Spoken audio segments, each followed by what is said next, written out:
ثم قست قلوبکم من بعد ذالک، پھر اس کے بعد تمہارے دل سخت ہو گئے.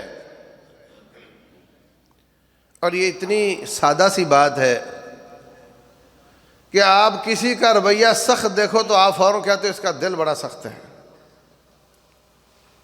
آپ نے نہیں دیکھا مگر اس کے دل کی سختی اس کے رویے میں جھلکتی ہے، اور اس کے رویے سے دنیا کے ساتھ سلوک بدل جاتا ہے. جب سلوک بدل جاتا ہے تو پھر اس کے دل کی سختی دنیا پہ بھی اثر انداز ہوتی ہے اور آخرت پر بھی ہوگی. اللہ فرماتے ہیں فَهِيَ كَالْحِجَارَةِ أَوْ أَشَدُّ قَسْوَةً، یہ دل پتھر کی طرح ہو گئے ہیں یا اس سے بھی زیادہ سخت ہو گئے ہیں. قرآن سچا ہے نا. ڈاکٹر صاحب کو بولو وہ چھری لے گا اور سینہ پھوڑے گا، اندر سے دل نکالے گا، اس کو پکڑ کے دبائے گا، وہ نرم ہوگا. قرآن کہتا ہے یہ پتھر سے بھی زیادہ سخت ہے. تو یہ سختی معنوی ہے، وہ سختی حسی ہے جو ڈاکٹر تلاش کر رہا ہے.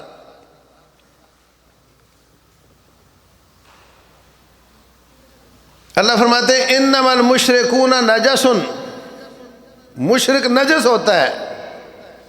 یہ نجاست معنوی ہے. قرآن سچا ہے. آپ اس کے جسم کو دریا میں ڈال دو، آپ اس کو صابن لگا کر کے پھر دریا میں ڈال دو، باہر نکلے گا، اس پر کوئی پلیدی نہیں ہوگی. مگر اللہ فرماتے ہیں انما المشرکون نجس، وہ پلید ہے. مومن عورت بچے کو دھوتی ہے، اس کا ہاتھ پلید ہو جاتا ہے.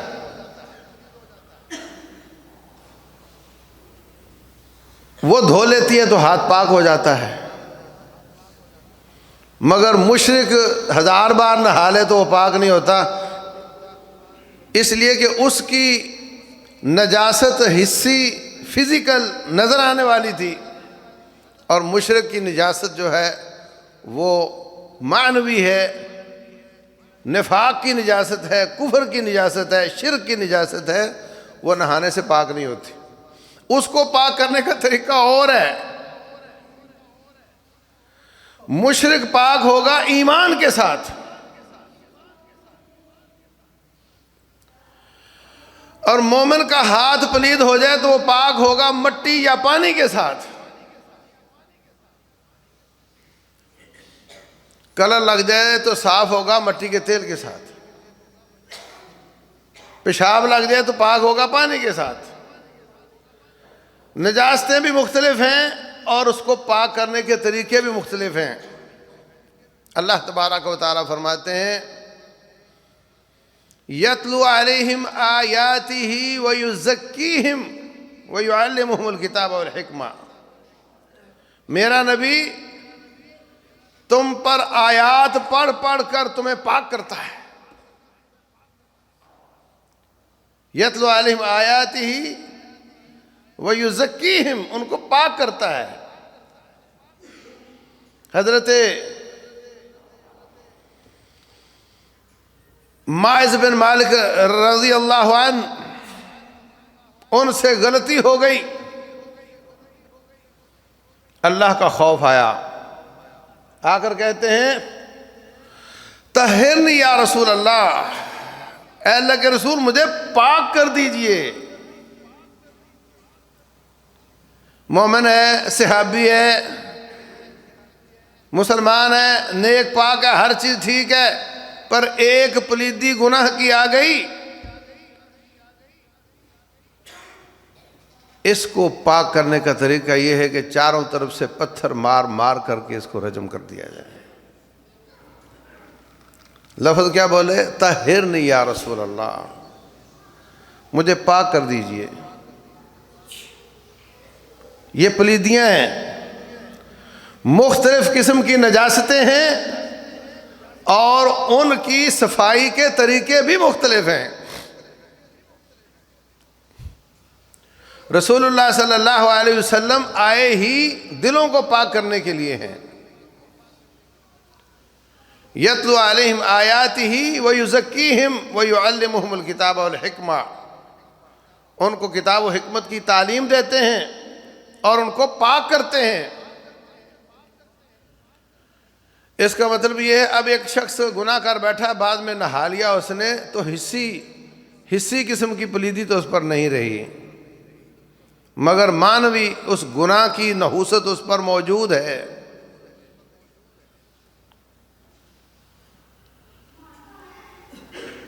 وہ جو گناہ کی نحوست موجود ہے اس کو پاک کرنے کا طریقہ یہ ہے کہ اس کو رجم کر دیا جائے۔ تو میرے عزیز بھائیوں، دلوں کی طہارت اور اس کی فلیکسیبلٹی، اس کا نرم ہونا، وَإِنَّ مِنَ الْحِجَارَةِ لَمَا يَتَفَجَّرُ مِنْهُ الْأَنْهَارُ، ان کے دل پتھر سے بھی سخت ہیں۔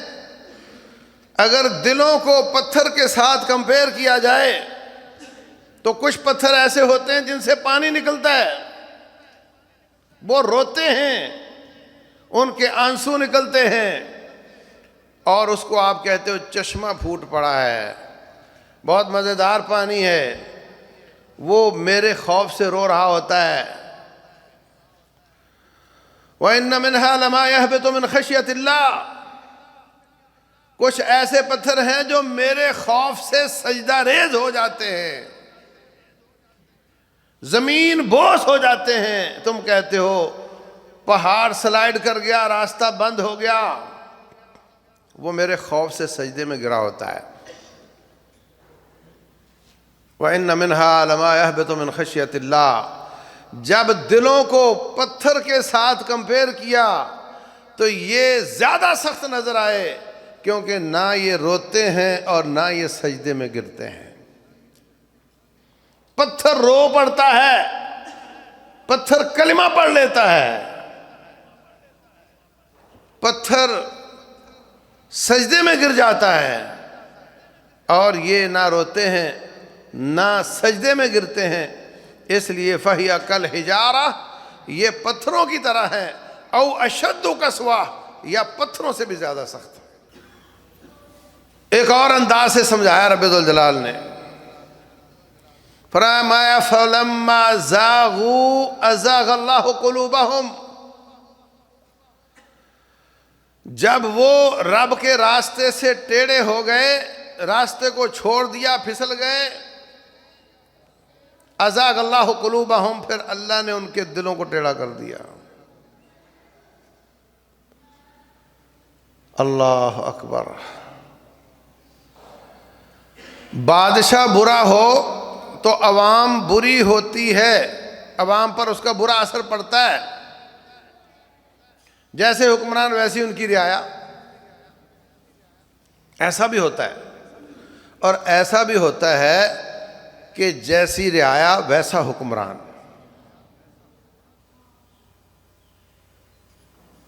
رسول اللہ صلی اللہ علیہ وسلم فرماتے ہیں، ابن ماجہ میں فرمایا، جب کوئی قوم کم تولنے لگ جائے، لینے کے باٹ اور دینے کے اور، تو پھر اللہ تبارک و تعالیٰ 3 سزائیں دیتا ہے۔ نمبر 1 شدت المعونہ، ایک تو یہ کہ مہنگائی بڑھ جاتی ہے۔ نمبر 2 اشیاء خرد و نوش کم ہو جاتی ہیں، امپورٹ بڑھ جاتی ہے، امپورٹ بڑھ جاتی ہے، باہر سے مال منگوانا پڑتا ہے۔ اشیاء خرد و نوش کم ہو جاتی ہیں، مہنگائی بڑھ جاتی ہے، اور وہ جور سلطان علیہم، ان پر ظالم حکمران مسلط کر دیے جاتے ہیں۔ تو دونوں طرح ہوتا ہے، عوام غلط ہو جائے تو حکمران ظالم رب بطور سزا مقرر کرتا ہے، اور اگر ویسے کوئی حکمران ظالم قبضہ کر بیٹھے تو پھر اس کی بد خصلتوں کی وجہ سے عوام بھی غلط ہو جاتی ہے. جب وہ ظلم کرے گا تو عوام بھی کرے گی، جب وہ ظالم کو سزا نہیں دے گا تو عوام بھی ظالم ہو جائے گی. یہی صورتحال دلوں کی ہے. اگر دل اس کا بیمار ہے تو اس کے سارے اعضاء بیمار ہوں گے. ان کے سارے اعضاء چونکہ دل کے تابع ہیں. دل کسی چیز کو چاہ رہا ہے تو جسم حرکت میں آتا ہے کہ نہیں؟ ہاتھ پاؤں ادھر چلنا شروع کر دیتے ہیں، ہاتھ ادھر بڑھنا شروع ہو جاتا ہے. دل میں خواہش اور چاہت اور شہوت پیدا ہو جاتی ہے. دل بادشاہ ہے، اعضاء سارے اس کا لشکر ہیں. جب دل بیمار ہو جاتا ہے تو سارے اعضاء بھی بیمار کام کرنا شروع کر دیتے ہیں. اللہ اکبر. رب ذوالجلال والاکرام ہماری ماؤں امہات المومنین کو مخاطب کر کے کہتے ہیں، یا نساء النبی، اے نبی کی بیویوں، لستن کا احد من النساء، تم کوئی عام عورت نہیں ہو. ان اتقیتن، اگر تم اللہ سے ڈرتی ہو، فلا تخضعن بالقول، جو بھی تم سے مسئلہ پوچھنے آتا ہے ویسے تو تمہارا بیٹا ہے، مگر اس کے باوجود لوچدار طریقے سے اس کے ساتھ بات نہیں کرنی. مٹک مٹک کر بات کو لمبا کرنے کی کوشش، بات کو بڑھانے کی کوشش، بات کے انداز اور